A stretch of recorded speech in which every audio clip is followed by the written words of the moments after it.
오늘은 7월 19일 성령 강림 후 7번째 주일입니다. 우리 다 같이 하나님께 아름다운 예배를 드리십시다.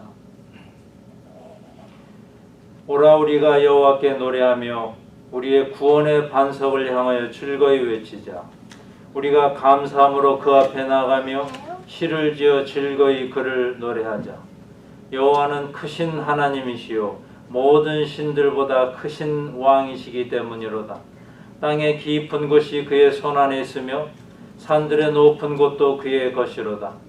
바다도 그의 것이라 그가 만드셨고 육지도 그의 손이 지으셨도다. 오라 우리가 굽혀 경배하며 우리를 지으신 여호와 앞에 무릎을 꿇자. 그는 우리 하나님이시요 우리는 그가 기르시는 백성이며 그의 손이 돌보시는 양이기 때문이라. 아멘. 우리 다 같이 일어나셔서 찬송가 22장 큰 소리로 힘차게 불러 하나님께 영광 드립시다.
교동문 21번으로 같이 성시 교독하십시다.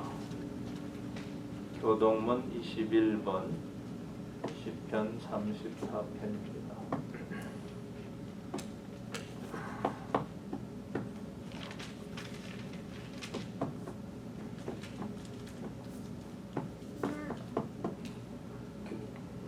교동문 21번.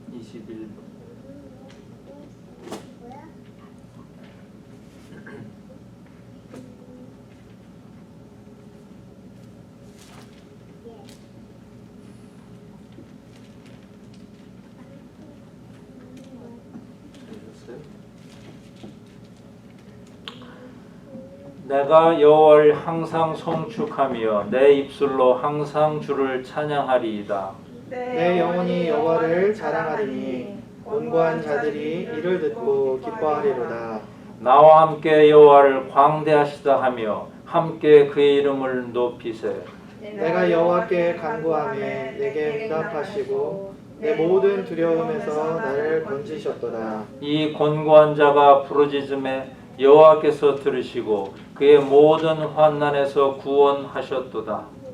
여호와가 천사가 주를 경외하는 자를 불러 진치고 그들을 건지시는도다. 너희는 여호와의 선하심을 맛보아할지어다. 그에게 피하는 자는 복이 있도다.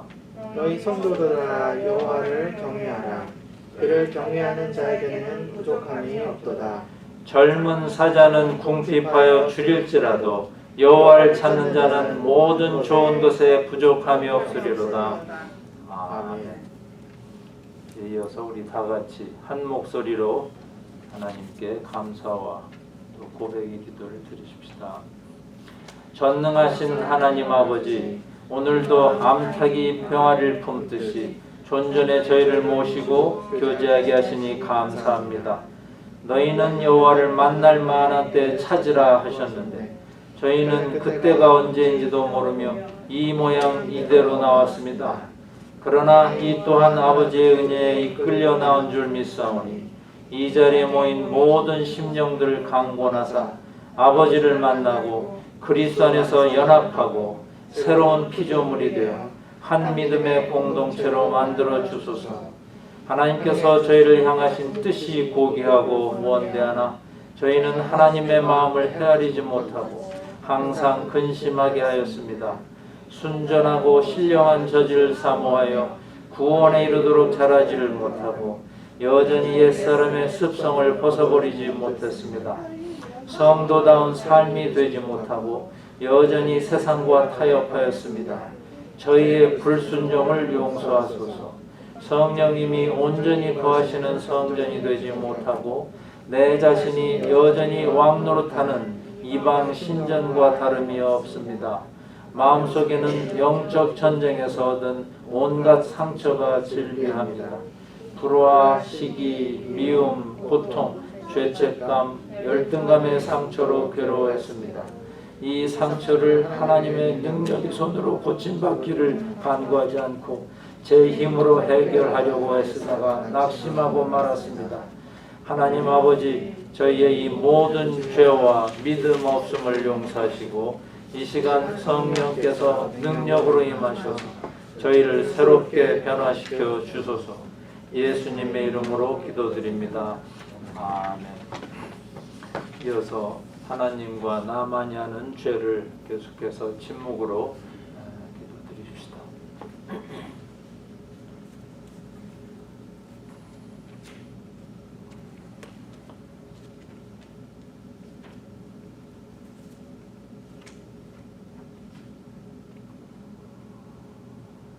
얘는 뭐야?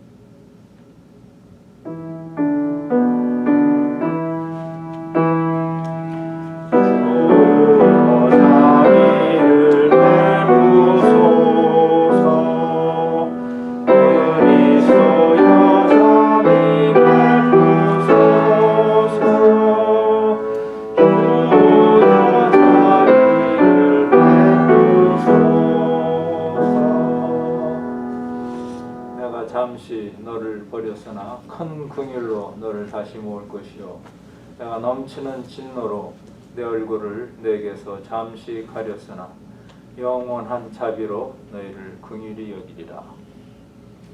동일하신 하나님께서 오늘 우리에게도 자비를 베푸셔서 우리의 잘못을 용서하기를 원하십니다. 그리스도의 평화가 여러분과 함께하길 빕니다. 목사님께 함께하게 됩니다. 평화 인사를 나누십시오. 그리스도의 평화가 함께합니다.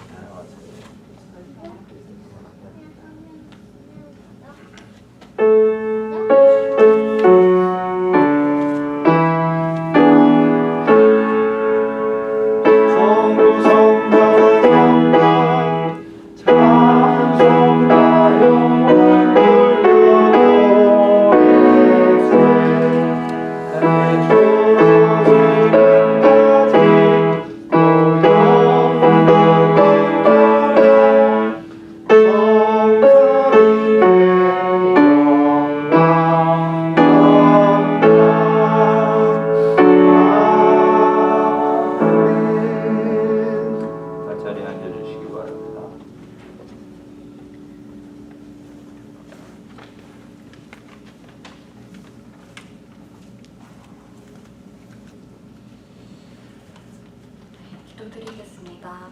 하나님 아버지 감사합니다. 오늘도 무사히 예배당에 나와 주일 예배를 드리게 하시니 감사를 드립니다.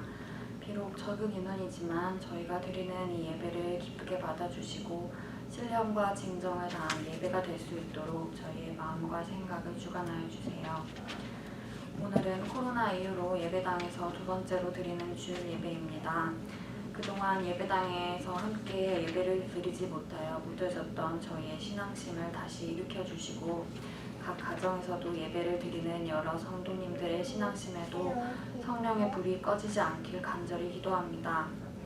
이 시간 기도하옵기는 저희 모두의 건강과 안정을 위해 기도합니다. 코로나 바이러스로 인해 육체적으로나 정신적으로나 많은 스트레스를 받고 있습니다. 모든 루틴이 바뀌고 예전엔 상상할 수도 없었던 사회적 거리두기를 실천하며 뉴 노멀을 살아가고 있습니다. 비즈니스가 문을 닫고 수많은 실직자가 나오는 가운데 온 지구가 혼란 속에서 힘든 나날을 보내고 있습니다. 하나님 제발 저희를 긍휼히 여기시고 속히 이 어려움에서 주의 손으로 구하사 저희가 다시 안정을 찾게 하여 주세요. 교회에 어린 생명들이 있습니다. 어리고 순수한 마음에 하나님의 말씀이 씨앗이 되어 견고하고 풍성한 믿음밭을 읽어나가며 자라나가길 소망합니다. 각종 바이러스와 무서운 질병들 속에서도 아이들을 눈동자와 같이 보호하시고 가는 곳곳마다 주님 지켜주시길 또 축복하시길 기도드립니다. 아이들을 양육하는 부모님들 또한 지치지 않게 하시고 주님께서 지혜와 에너지를 주셔서 부족함 없이 사랑으로 채워지길 기도드립니다. 교회를 올바른 길로 인도하기에 힘쓰시는 저희 목사님과 사모님을 늘 지켜주시고 힘을 북돋아주시고 건강과 그리고 목사님의 빠른 회복을 위하여 특별히 기도드립니다. 교회를 섬기고 계신 집사님들 또한 예배 준비회에 섬기시는 모든 일 지치지 않게 기쁜 마음과 건강을 허락하여 주세요. 이곳 스탁빌을 포함한 미국 전역에 퍼져 있는 유학생들을 또 위해 기도합니다. 코로나로 인해 이곳에서의 생활과 학업도 어려워진 가운데 또 정부의 혼란스러운 비자 규제로 어려움을 겪고 있습니다. 학생들에게 위로를 더하시고 또 미국에서 자유롭게 공부할 수 있는 그날이 다시 돌아오길 간절히 기도합니다. 예배를 마치고 저희가 예전처럼 애찬이나 규제를 할 수 없으나 주님 저희가 하나님을 사모하는 마음으로 하나 되게 하시고 돌아가는 발걸음 또한 주님께서 지켜주세요. 돌아오는 한 주 주님 사랑과 은혜 속에 살아가게 해주세요. 예수님 이름으로 기도합니다. 아멘.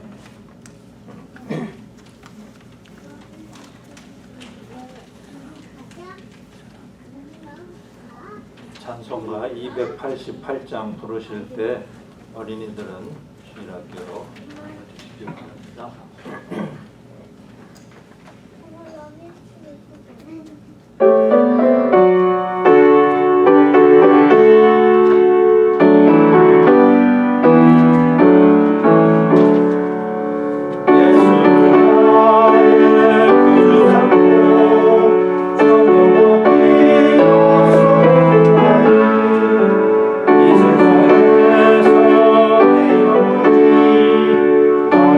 하늘의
묵상하실 성경 말씀은 로마서 8장 12절에서 17절까지 말씀입니다. 신약 성경 250쪽 부근입니다.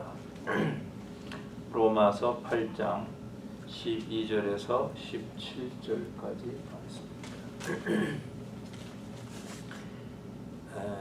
다 찾으셨으면 우리 제가 12절 여러분이 13절 이렇게 교독하실까요?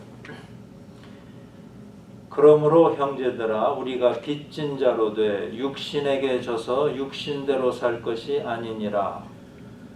너희가 육신대로 살면 반드시 죽을 것이로되 영으로서 몸의 행실을 죽이면 살리니 무릇 하나님의 영으로 인도함을 받는 사람은 곧 하나님의 아들이라. 너희는 다시 무서워하는 종의 영을 받지 아니하고 양자의 영을 받았으므로 우리가 아빠 아버지라 부르짖느니라. 성령이 친히 우리의 영과 더불어 우리가 하나님의 자녀인 것을 증언하시나니 자녀이면 또한 상속자 곧 하나님의 상속자요 그리스도와 함께한 상속자니 우리가 그와 함께 영광을 받기 위하여 고난도 함께 받아야 할 것입니다. 아멘. 하나님의 말씀입니다. 하나님 감사합니다.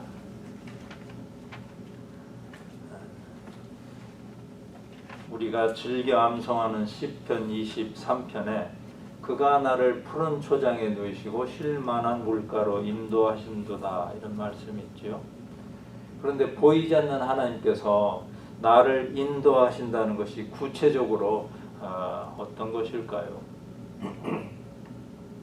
오늘 본문 14절에도 무릇 하나님의 영으로 인도함을 받는 사람은 곧 하나님의 아들이라 이렇게 말씀하시니 내가 하나님의 아들이요 딸이라면 하나님의 영으로 인도함을 받아야 할 터인데 도대체 인도함을 받는다는 것이 그 어떤 기분인 것입니까?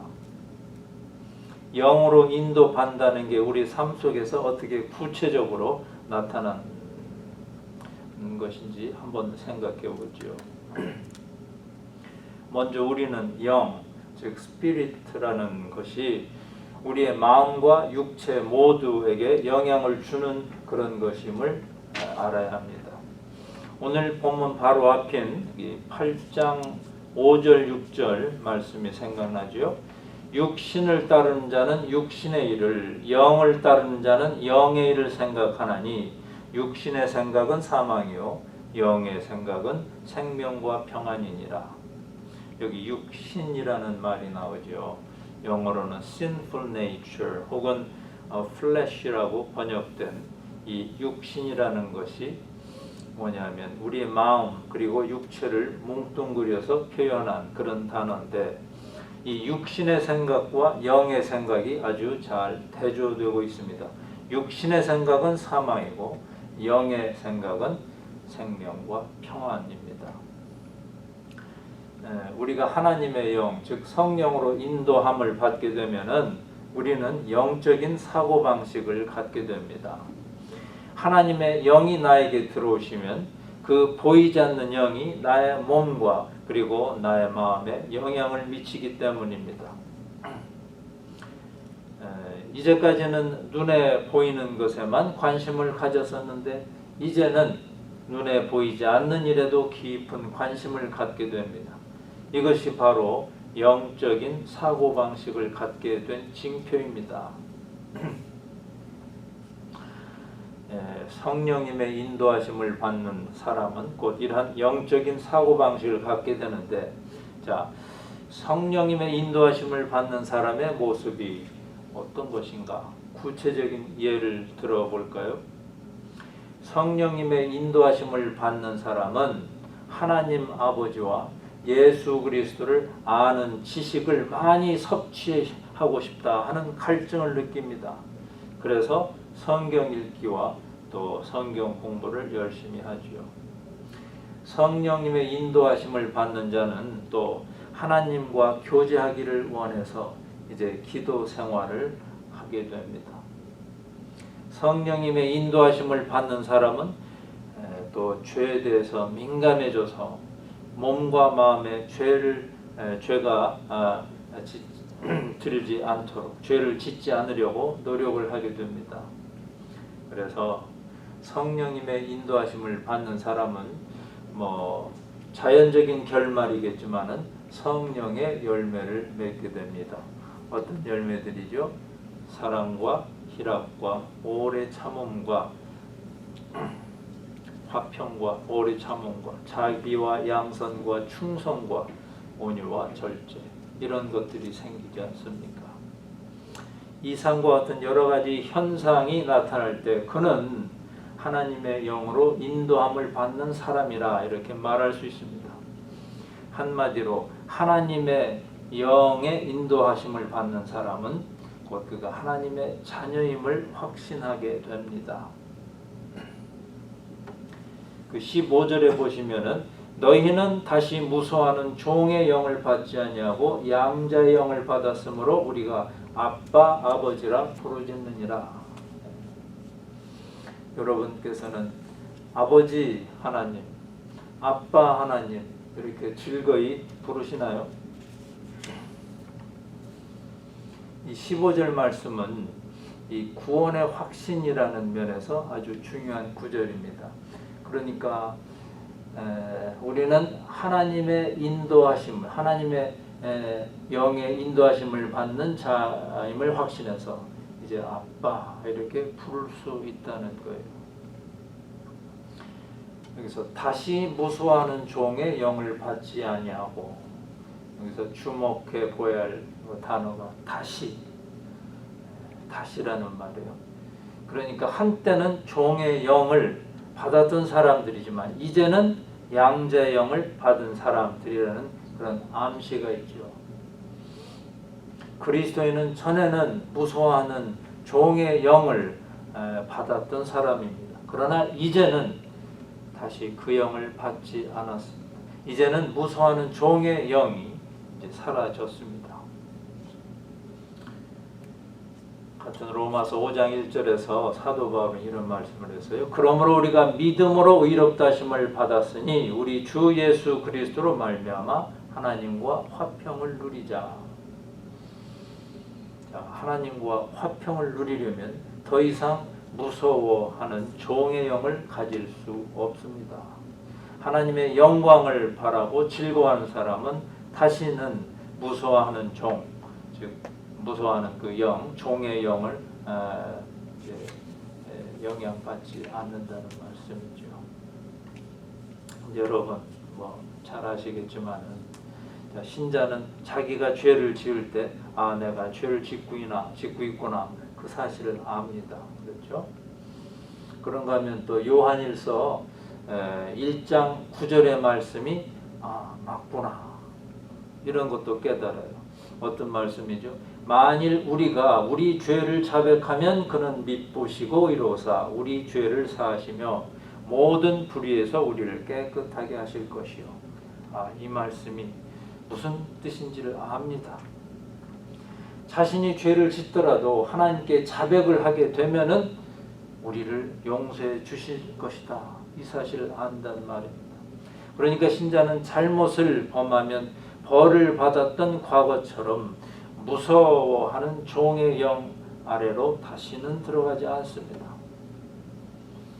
성령님께서는 우리로 하여금 하나님 어떻게 부르냐면 아빠 아버지라 이렇게 부르짖도록 인도하십니다. 하나님은 영으로 인도함을 받는 자의 아버지가 되십니다. 근데 우리가 간과하지 말아야 할 것이 있습니다. 이게 뭔가 하면 신자는 하나님의 자녀는 자녀인데 biological child가 아니고, 그러니까 생물학적인 자녀가 아니고 adopted child, 양자요, 양녀라는 그 사실을 우리는 잊어서는 안 됩니다. 저는 이 시간에 우리가 종에서 이제는 양자가 되는 과정을 살펴보면서 이제 여러분과 은혜를 같이 나눠보고자 합니다. 우리가 하나님의 양자가 되는 그 일은 본인의 능력으로 되는 것도 아니고 또 위시로 되는 것도 아니죠. 고아원에 있는 아이가 내가 가고 싶다고 해서 그 집을 선택할 자유가 없습니다. 단지 양자는 그 양자를 삼고자 하는 사람의 그 일방적이고도 전권적인 선택에 의해서 이제 그 집에 입적이 되는 것이 아니겠습니까? 자, 하나님께서 우리에게 먼저 뭘 물으셨나요? 너희는 나의 아들이요 딸이 될 것이다. 되겠느냐? 이렇게 물으셨나요? 우리 의사를 먼저 타진하셨나요? 아니죠. 아무 조건 없이 거저 선물로 주시는 것이죠. 그냥 아무 조건 없이 우리를 양자, 양녀로 삼으신 것입니다. 그래서 그리스도인은 이제 종의 신분에서 자녀의 신분으로 바뀌게 되었습니다. 이 종의 영을 가진 자는 한 집에 살면서도 항상 두려움 속에서 살아야 했습니다. 여러분 조선시대만 해도 인권이라는 것이 말이 아니었지 않습니까? 양반이라는 자들이 자기네가 거느리는 종들의 생사여탈권을 갖고 있었습니다. 그러니 같은 인간인데 종들의 그 억울한 사연을 누가 알아주겠습니까? 두려움 속에서 몸조심할 수밖에요. 이처럼 종의 영을 가진 자는 두려움 속에서 살아야 했습니다. 그러나 양자의 영을 가진 자는 자유롭게 지낼 수가 있습니다. 왜지요? 아버지의 사랑을 받는 일에 자신이 있기 때문입니다. 아버지의 사랑을 받으며 자라는 아이는 그래서 기가 살아 있습니다. 양자의 영을 가진 자는 무서워하는 종의 영을 가진 자와는 하늘과 땅만큼의 차이가 나는 신분이 된 것입니다. 그런데 여러분, 이 양자의 영, 즉 성령님은 우리에게 그냥 주어지는 분이시지 우리가 쟁취해야 하는 그런 분은 아니십니다. 그래서 사실은 양자의 영을 받는 데 있어서, 즉 구원을 받는 데 있어서 우리가 할 일은 아무것도 없습니다. 그런데 우리가 할 일이 없다고요? 하고 반문하는 분이 계시죠. 우리가 믿어서 구원을 받는 거 아니냐? 근데요, 우리가 믿어서 구원을 받는 게 아니라 구원을 이미 받았기에 믿는 것입니다. 무슨 소리입니까, 목사님? 성경 말씀에 주 예수를 믿으라 그리하면 너와 내 집이 구원을 얻으리라 하지 않았습니까? 또 영접하는 자 곧 그 이름을 믿는 자들에게는 하나님의 자녀가 되는 권세를 주셨다 이렇게 하지 않았습니까? 여러분 중에 이렇게 반문하는 분은 안 계시나요? 그런데 여러분, 우리 인간의 언어로 믿음을 갖게 되는 과정을 그렇게밖에는 설명할 수가 없는 그런 부족함이 있습니다. 다시 말씀드리자면 주 예수를 믿습니다 라고만 한다고, 말만 한다고 해서 구원을 받는 게 아니라 이미 구원을 받았기에 주 예수를 믿습니다 라고 고백할 수 있다는 뜻입니다. 예수님을 영접합니다 라고 말만 뱉는다고 해서 구원을 받는 게 아니라 이미 구원을 받았기에 예수님을 영접합니다 라고 말할 수 있다는 뜻이죠.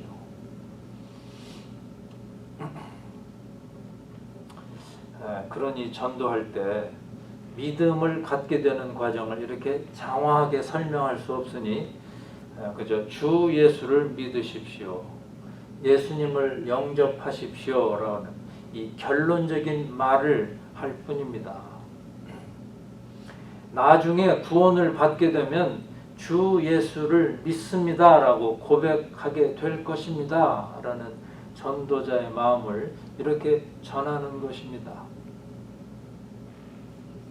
우리는 성령 세례라는 말을 많이 듣고 또 많이 쓰고 있습니다. 어떤 뜻으로 사용하나요? 아마도 성령님께서 우리를 지배하는 것, 성령님의 그 충만함이 흘러넘치는 것 등으로 인식하고 있겠지요. 그런데 우리가 분명히 하고 가야 할 것이 뭐냐면, 같은 성령님께서 개입하시는 일이지만 한 영혼을 구원해서 이제 주 예수를 믿습니다라고 고백하게 되는 이 거듭남의 사건이 있는가 하면 그 거듭난 영혼이 담대하게 예수 그리스도를 증거하게 하는 사건이 따로 있다는 것입니다. 저는 후자의 경우를 특별히 성령 세례라고 부릅니다. 이 성령 세례와 같은 의미로 쓰이는 표현에 성령의 기름 부음, 또 성령의 나타남, 이런 표현들이 성경에 나타나지요. 하나님께서는 우리들을 죄와 사망의 권세에서 꺼내 오시기 위해서, 다시 말씀드리면 구원하기 위해서 예수 그리스도를 십자가에 달려 죽게 하셨습니다. 그러나 이 십자가 사건만이 하나님의 구원 사역을 다 설명하는 것은 아니지요. 하나님께서 인간을 구원하는 그런 사역에는 십자가 사건이 있는가 하면 더 나아가서 성령님께서 세례를 주심으로 거듭난 자들을 그리스도의 몸으로 모아들이고 그리스도의 증인으로 만드는 작업, 이것도 포함됩니다. 우리가 흔히 이야기하는 중생이다, 거듭남이다 하는 것이 어떤 것이죠? 중생 혹은 거듭남이라고 하는 것은 성령님께서 인간들을 구원의 반열에 들게 하시고 또 그리스도와 신비스러운 연합을 이루게끔 하는 일을 말합니다. 성령님께서 부르신 그 모든 영혼들을 그리스도의 몸으로 접붙이는 일이 바로 우리를 거듭나게 하시는 성령님의 사역입니다. 그런데 같은 성령님께서 하시는 일이지만은 특별히 성령 세례라고 부르는 것이 따로 있습니다. 한마디로 말씀드려서 성령 세례는 이미 거듭난 신자에게 덤으로 허락하시는 성령님의 또 다른 사역입니다. 그 사역의 목적은 신자를 담대하게 그리스도의 증인으로 만드는 것이죠. 제가 고장난 레코드판처럼 되풀이하고 되풀이해서 설명하려는 이 두 가지 다른 성령님의 사역, 즉 거듭남과 또 성령 세례를 구분하시지 않는다면 당혹감을 느낄 때가 있을 것입니다. 예를 들어서 자신이 이미 구원 받은 신자, 거듭난 신자인데도 불구하고 내가 과연 구원을 받았나 하는 의구심이 생기는 경우입니다. 몸에 불덩이를 받고 온몸이 사시나무처럼 떨리고 입이 비뚤어지면서 방언을 한 체험이 나에게는 없으니 나는 과연 거듭난 신자인가? 이런 의심을 갖는 분은 혹시 안 계십니까? 이런 경우가 바로 거듭남과 성령 세례를 구분하지 못해서 생기는 경우입니다. 이 성령 세례란 용어에 대해서 신학자들 간에도 이견을 보이고 있습니다만은 저와 여러분이 교제할 때에는 이 거듭남과 성령 세례를 별개의 사건으로 인식해 주시기 바랍니다. 사도행전 19장 2절 읽어보시면은 이르되 너희가 믿을 때 성령을 받았느냐 이르되 아니라 우리는 성령이 계심도 듣지 못하였노라. 사도 바울이 에베소에 내려가서 몇몇 사람을 볼 때 도무지 마음에 흡족하지 않는 그 무엇이 있었습니다. 그래서 바울이 묻기를 너희가 믿을 때 성령을 받았느냐? 그랬더니 우리는 성령이 무엇인지 알지도 못한다라는 답변이었습니다. 그들이 예수 그리스도를 믿는 신자였음에도 불구하고 성령을 알지 못했다고 했습니다. 그래서 사도행전 19장 6절을 계속해서 보시면은 바울이 그들에게 안수함에 성령이 그들에게 임하심으로 방언도 하고 예언도 하니 이런 말씀이 나옵니다. 그러니까 거듭남이 먼저 있었고 그 후에 성령 세례가 왔습니다. 오순절 다락방에 모여있던 사람들도 이미 거듭난 신자들이었습니다. 베드로는 진작에 주는 그리스도 살아계신 하나님의 아들이시니다 아주 훌륭한 신앙 고백을 하였던 거듭난 신자였죠. 그런데 오순절이 되어서 비로소 성령 세례를 받지 않았습니까? 그러니까 제가 여러분들께 사용하는 성령 세례라는 용어는 한 영혼을 거듭나게 하는 사역과는 좀 구별이 되는 별개의 성령 사역이라는 말씀을 기억하시기 바랍니다.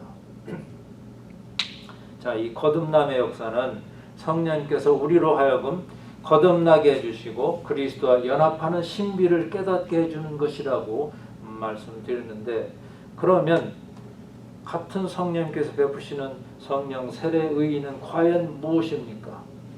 앞에서 이미 언급했죠. 거듭난 자로 하여금 담대한 그리스도의 증인이 되라고, 죽음도 두려워하지 않고 그리스도를 세상에 전하려는 자로 만들기 위해서 성령 세례를 베푸신 것입니다. 부활하신 예수 그리스도를 만나고도 성령 세례를 받기 전에 베드로는 어땠습니까? 밖에 뛰어나가 복음을 전하는 것이 아니라 이제 뽀얗게 먼지를 뒤집어 쓰고 있던 그물을 가지고 고기 잡으러 나갔죠. 거듭났던 베드로는 여전히 겁쟁이로 머물러 있었던 것입니다. 그런 베드로를 무엇이 그처럼 능력 있고 용감한 제자로 바꿔놓았지요? 오순절 다락방에서 받았던 성령 세례이지요. 이전에도 제자들은 하나님의 자녀들이었고 또 성령님이 그들 안에 거주하시는 거듭난 자들이었습니다. 그러나 예수님께서 고난 받으실 때 원함은 있었지만은 능력이 없음을 뼈저리게 느끼던 제자들이었습니다. 이런 제자들의 고민이 곧 우리들의 고민이기도 합니다. 주님을 사랑하는 열심은 있으나 그것을 행할 능력이 없습니다. 신자의 가장 큰 불행이지요.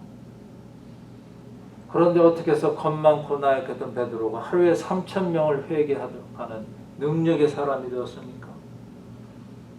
바로 성령 세례를 받았기 때문입니다. 이 성령 세례는 하나님께서 주권적으로 행사하시는 은사입니다.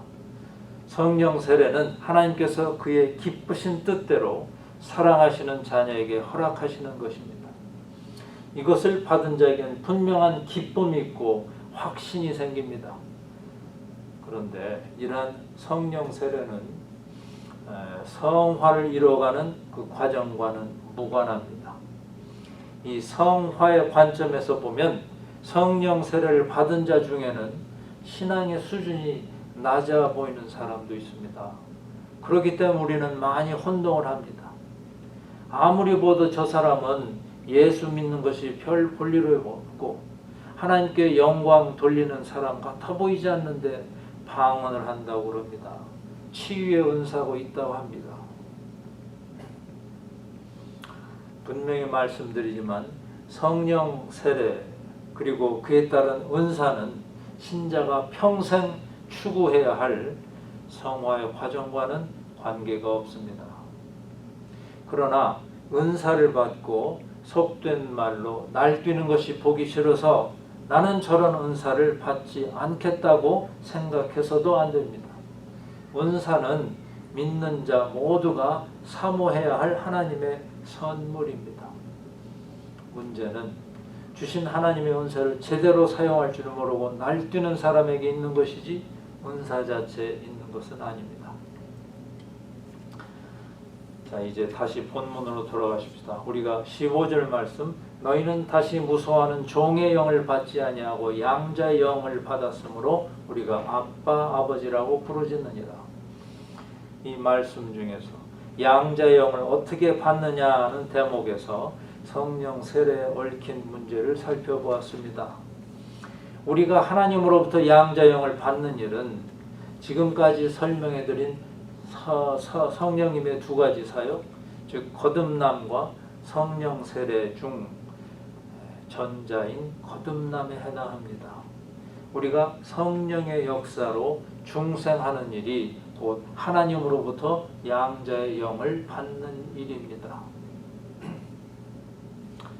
유대인의 법에 따르면 장자는 다른 아들들보다 2배 유산을 받았죠.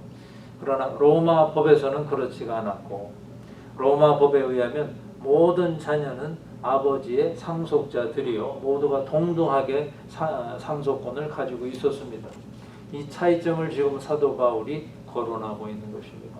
성령이 친히 우리 영과 더불어 우리가 하나님의 자녀인 것을 증거하시는 이상 우리 모두는 하나님의 상속자들이다.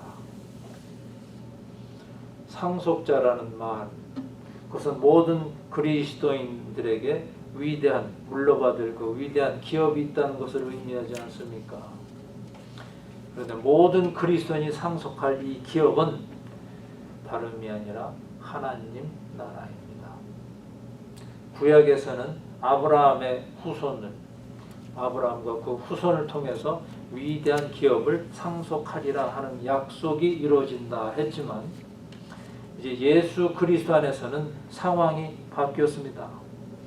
늘 밖에서 따돌림을 당하던 이 이방인들이 이제는 그리스도 안에서 아브라함의 자손이 되었습니다. 창세 전부터 예비된 나라를 상속하리라는 것이 하나님의 약속이죠. 그러기에 우리는 하루하루 살면서 하나님의 자녀됨을 즐거워해야 합니다. 자녀이기 때문에 하나님 나라의 상속자라는 것을 알고 기뻐해야 합니다. 그런데 그 이상한 것은 위대한 기업의 상속자가 고난의 문제와 연결되는 것입니다. 17절을 보시지요. 자녀이면 또한 상속자 곧 하나님의 상속자요 그리스도와 함께한 상속자니 우리가 그와 함께 영광을 받기 위하여 고난도 함께 받아야 할 것이니라.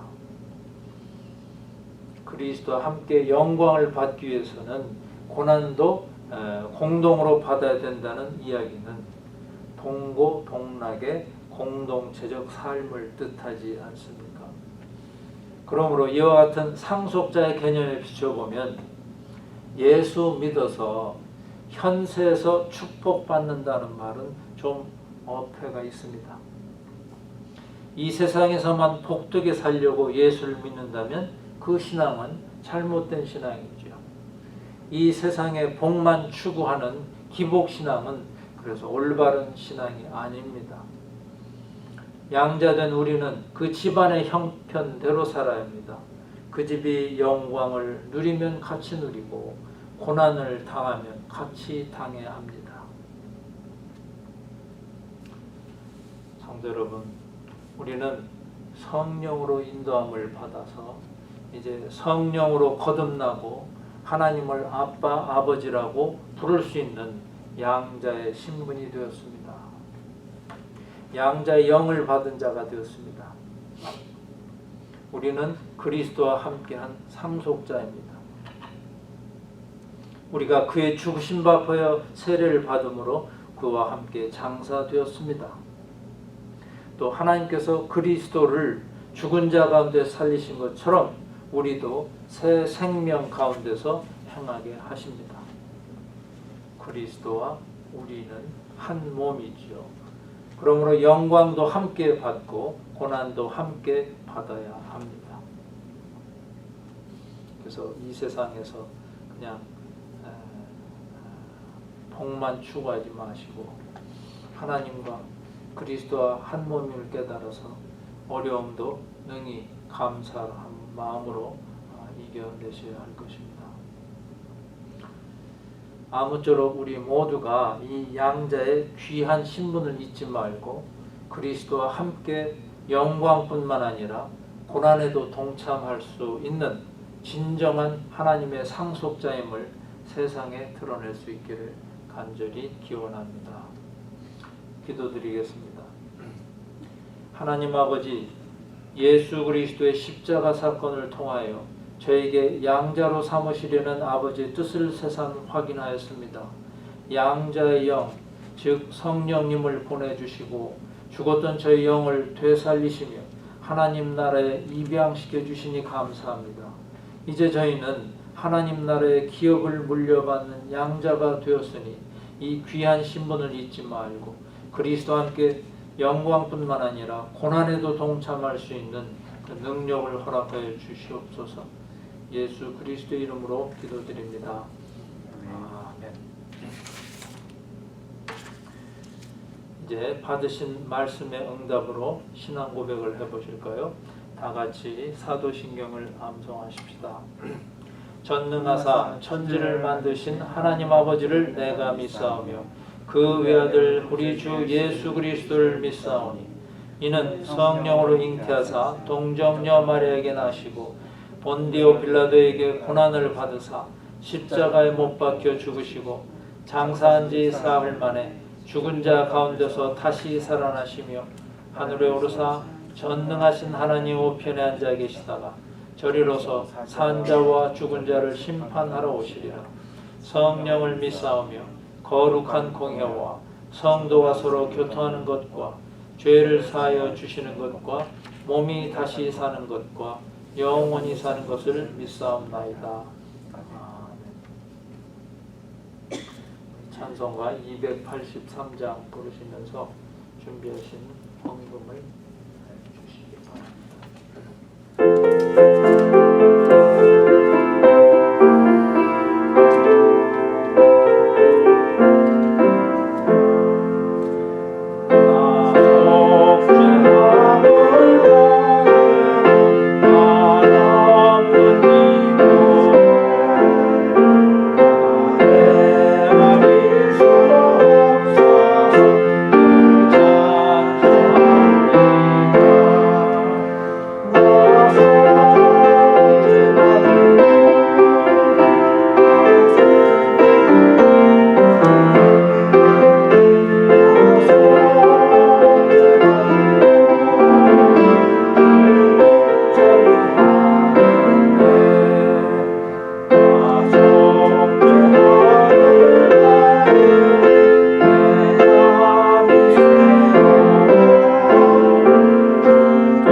하나님 아버지, 세상에 많은 사람들이 있지만 저희들에게 주님의 사랑을 깨달을 수 있는 믿음을 허락해 주시니 감사합니다. 저희를 하나님 나라의 양자로 삼으신 주님의 깊은 뜻을 헤아려 맡겨주신 사명을 잘 감당하게 하소서. 코로나 바이러스로 고통을 당하고 있는 온 인류를 긍휼히 여기시고 하루속히 어려우면서 헤어나게 하소서.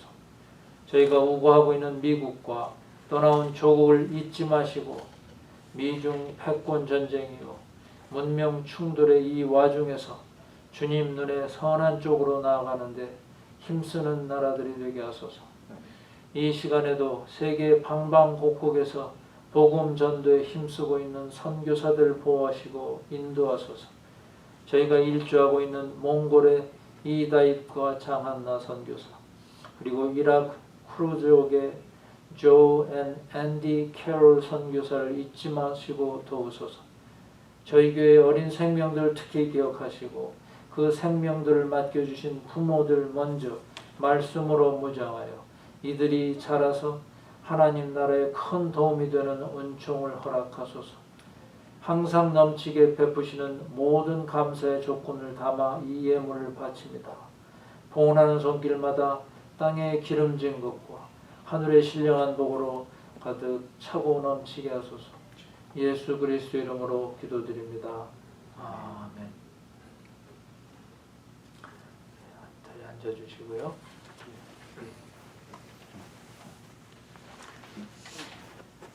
교회 소식 시간인데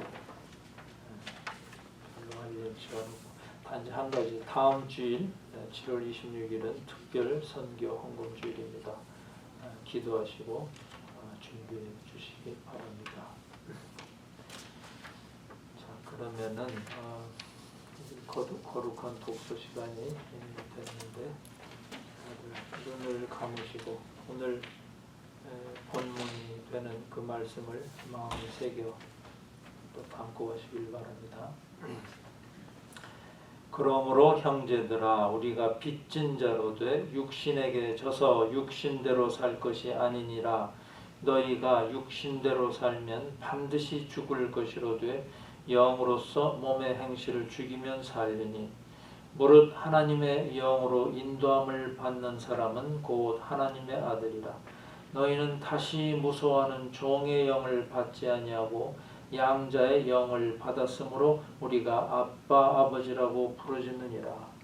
성령이 친히 우리의 영과 더불어 우리가 하나님의 자녀인 것을 증언하시나니, 자녀이면 또한 상속자 곧 하나님의 상속자요 그리스도와 함께한 상속자니, 우리가 그와 함께 영광을 받기 위하여 고난도 함께 받아야 할 것이니라. 아멘. 그러면 다 같이 일어나셔서 주기도송 후에 축도로 예배를 마치겠습니다.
우리 주 예수 그리스도의 구속의 은혜와 하나님 아버지의 극진하신 사랑과 성령님의 감화 감동하시고 교통하심이 양자의 영을 받아 그리스도와 함께한 상속자가 된 자녀로서 하나님 나라의 영광과 고난에 기꺼이 동참하기를 소원하는 모든 성도와 가정과 교회에 영원히 함께하여지이다.